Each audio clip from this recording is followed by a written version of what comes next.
So we've addressed how to get up on the muscle up from a false grip and from a non-false grip. What does that look like? How does that happen? Usually what happens for Amanda, you have to jump up on the rings, and then if you need that false grip, it takes you a second to get that false grip going, and then you start swinging. If you do a non-false grip, it's always a little bit easier. It just has to be a more aggressive swing. The pull has to be a little higher so you have room for that transition and for the wrist to roll over. So it gets a little tricky. So you kind of have to pick your battles there, and you know what you've trained. Whatever you trained is how you should be able to execute when it comes to the real deal. But how do you cycle these things through?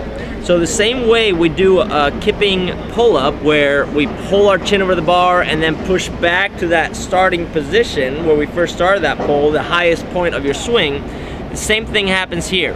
When I hit the top of the rings, I want to be able to push back, extend my arms fully. Being able to push back, extend my arms fully will allow me A, to get into that false grip if I need it, or B, not have false grip. But the most important thing is that it puts my arm into full extension and allows me to continue through the swing. If I drop straight down, my swing just died. If I don't fully extend my elbows, now when I come down I have this yank, and now I'm leaking all kinds of power. So key thing is, can you push away from the rings? Maximize that push so when the swing comes, you're ready to go.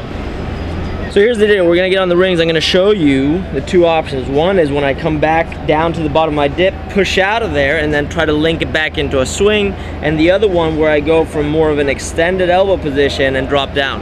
The one that goes from a more extended elbow position is less fatiguing and actually a little faster. So we'll try both of them. Another thing that you may see is that you may see me bending the legs and kipping a little bit. It doesn't have to be perfect straight body position when we're in competition. As long as the spine flexes and extends globally or connected as a system, then we're good to go. So let's watch those two, see if you see the difference, and we'll go from there.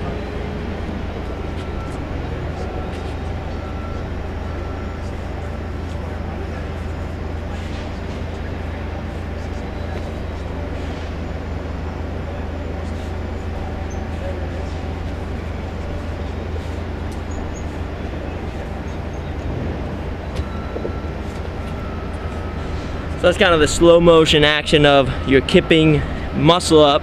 But you saw the two. One where I go down to the bottom, push back, swing. The other one that goes from a little bit higher up. If you start doing that at speed, you'll start finding what works best for you, what feels more comfortable, and hopefully that improves everything. If you're trying to link muscle ups with a false grip, what happens is that you can't go from high up. You actually have to get a little deeper, because the deeper you go, the easier it is to get that wrist around, to be able to reset, push back, and then get the swing.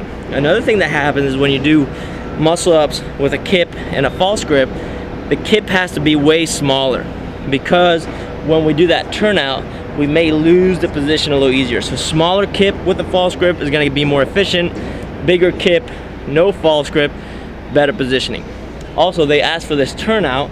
If you do a proper swing or a kip, the turnout kind of happens automatically. But all you have to think really is, can I drive my thumbs forward? I don't think we've gotten fancy enough at the top. They're considering lockout, just lock the elbows out. But if you want to guarantee lockout at the top, thumbs out. So thumbs out at the top, thumbs forward at the bottom. That's your turnout.